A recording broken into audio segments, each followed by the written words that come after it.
Et donc nous sommes sur 1 Samuel chapitre 2, le verset 1. Et nous voyons la prière de Anne. Nous avons déjà dit que c'est une prière de reconnaissance parce que Anne avait été stérile et Dieu lui avait donné un enfant qu'elle nomma Samuel. Et donc, dans cette reconnaissance, elle va faire une prière. Et donc, Anne pria et dit: mon cœur se réjouit en l'Éternel. Ma force a été relevée par l'Éternel. Ma bouche est ouverte contre mes ennemis, car je me réjouis de ton secours. Nous avons déjà vu la première partie. Anne pria en disant: mon cœur se réjouit en l'Éternel. Et la deuxième partie de ce texte, nous sommes en train de voir là où elle a dit: ma force a été relevée par l'Éternel. Nous avons dit que la force, vraiment, c'est quelque chose de très important dans notre vie. Parce que sans force, tu ne peux rien faire. Si tu n'as pas la force, tu ne peux pas te relever. Si tu n'as pas la force, tu ne peux pas aller au travail.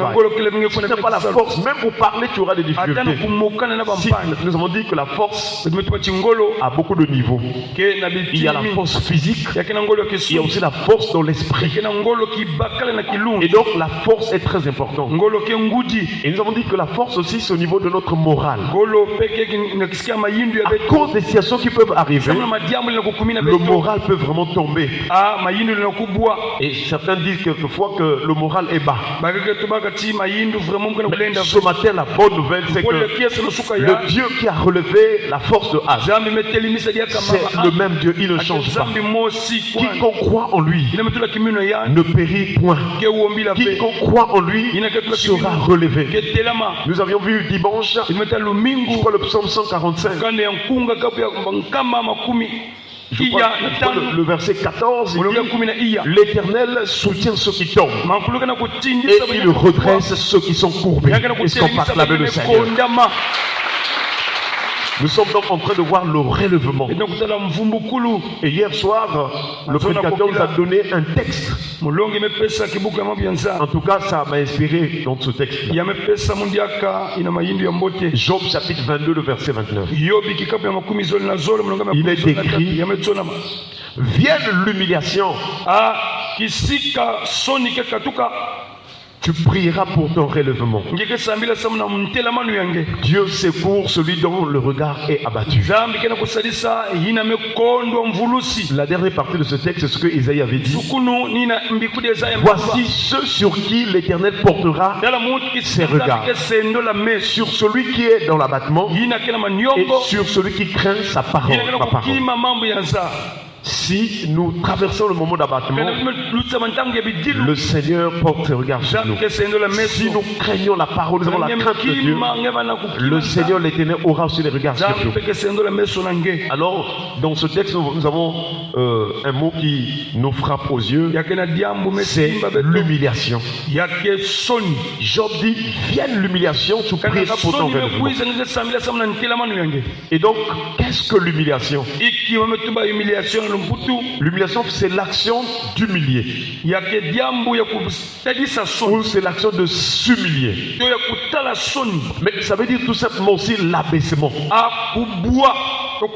La vie était élevée, la vie était dans l'abondance, la vie était équilibrée, mais à un moment donné, il y a eu la chute. Tu t'es abaissé. Quelquefois, quand tu revois ta vie dans les années antérieures, tu dis: ah, quand j'étais. Donc, l'abaissement, c'est aussi l'humiliation. Et nous avons un texte de Paul, Philippiens chapitre 4, verset 12. Paul dit ceci: je sais vivre dans l'humiliation et je sais vivre dans l'abondance. En tout et partout, j'ai appris à être rassasié et à avoir faim, à être dans l'abondance et à être dans la disette. Donc pour Paul, l'humiliation ici, c'est la faim ou bien la famine, le manque d'abondance, une vie dans l'insuffisance. Je ne sais pas si c'est à la maison ou c'est dans tes projets, tu veux bien avoir telle chose, mais c'est insuffisant. Aujourd'hui, avec la conjoncture, surtout dans les foyers où c'est des familles nombreuses, quelquefois la nourriture ne suffit pas pour tout le monde. C'est l'humiliation, c'est l'abaissement. Le salaire ne répond plus. C'est l'humiliation, l'abaissement. Chers frères et sœurs, Paul a vécu ces moments-là.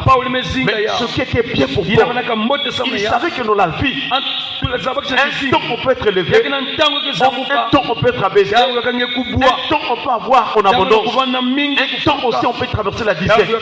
Mais ce qui compte dans toutes ces périodes, c'est de savoir vivre dans chaque période, de garder sa foi en l'éternel, de ne pas perdre courage, de ne pas être déçu, mais de croire que Dieu est capable. Là où nous sommes abaissés, il est capable de nous élever. Est-ce qu'on parle avec le Seigneur? Je ne sais pas les moments que tu traverses. Est-ce que c'est l'abaissement? Quel type d'humiliation tu es en train de vivre dans ta vie? Sois comme Paul. Il dit, je sais vivre dans l'abondance, je sais aussi vivre dans la disette. Peut-être que ces derniers temps, il y a un problème du manger à la maison. Mais rentre dans la prière. Le Seigneur pourvoira. Parce qu'il est déjà écrit dans sa parole que c'est l'Éternel qui donne la nourriture à toute chair. Et le psalmiste dit, j'ai été jeune, j'ai vieilli, je n'ai point vu le juste être abandonné, ni sa postérité mendiant sans paix. Est-ce qu'on parle avec le Seigneur? Que l'Éternel, notre berger, nous bénisse et qu'il nous accorde la grâce. Un deuxième texte ce matin, toujours dans Philippiens. Philippiens chapitre 2, le verset 8. Il est écrit, il s'est humilié lui-même, se rendant obéissant jusqu'à la mort, même jusqu'à la mort de la croix. Ici on parle de l'humiliation de Jésus. Volontairement Jésus, qui est Dieu, qui est revêtu de gloire, en qui habite corporellement toute la plénitude de la divinité, Jésus a accepté de s'abaisser, de s'humilier jusqu'à la mort. Nous vivons l'humiliation peut-être au niveau de la nourriture, au niveau de l'argent, nous manquons quelque chose. Mais Jésus a accepté non seulement la faim et la soif, il a accepté de s'humilier jusqu'à la mort. Est-ce qu'on peut acclamer Jésus? Et Ésaïe, quand il voyait ces choses, avant que Jésus ne naisse physiquement, le prophète Ésaïe a vu le plan de Dieu de la naissance de Jésus jusqu'à son élévation. Parce que tout en Jésus est glorieux. Tout en Jésus est un miracle. Son venue est un miracle. Sa naissance est un miracle. Sa vie est un miracle. Ses œuvres sont des miracles. Sa mort est un prodige. Et aussi sa résurrection, son élévation, tout en Jésus constitue un grand prodige. Est-ce qu'on peut acclamer le Seigneur? Et l'auteur du livre des Actes des Apôtres, c'est Luc qui a écrit les Actes des Apôtres. Il reprend les paroles d'Ésaïe dans Actes chapitre 8. Le verset 33, il dit ceci. Dans son humiliation, son jugement a été levé.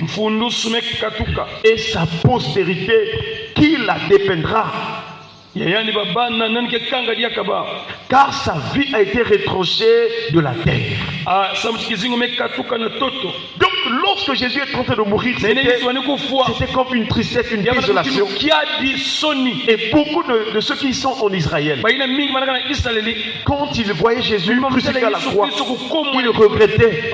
Même quand Jésus était enseveli, alors ils étaient en train de parler comme les disciples d'Emmaüs. Ils ont dit c'est lui qui devait vraiment apporter la restauration. Quand il était en vie là, à chaque situation avait la solution. Donc c'est la même question que le prophète se pose. Il dit dans son humiliation son jugement était levé, et sa postérité qui la dépeindra, car sa vie a été retranchée de la terre. Dépeindre ici veut dire décrire et représenter par un discours. Qui va parler en faveur de son peuple? Qui va parler, qui va écrire l'histoire de ceux qui vont croire en lui? Mais l'homme oubliait que pendant que Jésus était donc mis au sépulcre, il y a un grand événement qui devait se passer pour fortifier, pour relever notre espérance, pour que nous ayons toujours l'espérance jusqu'à la fin. C'est la résurrection de Jésus. Est-ce qu'on peut acclamer le Seigneur? Pour terminer, nous voyons Ésaïe chapitre 53, le verset 8.